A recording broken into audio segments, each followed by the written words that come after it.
আমার মনের রাজ্যে ছিল এক এমন রাজকুমারী, তারে ভালোবেসে দিয়েছিলাম যা ছিল আমারই।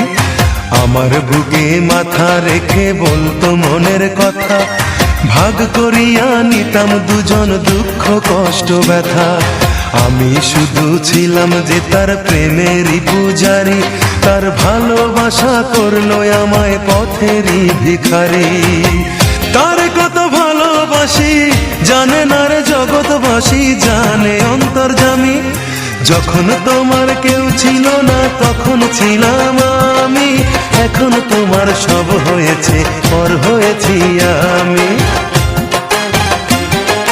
যখন তোমার কেউ ছিল না তখন ছিলাম আমি, এখন তোমার সব হয়েছে পর হয়েছি আমি।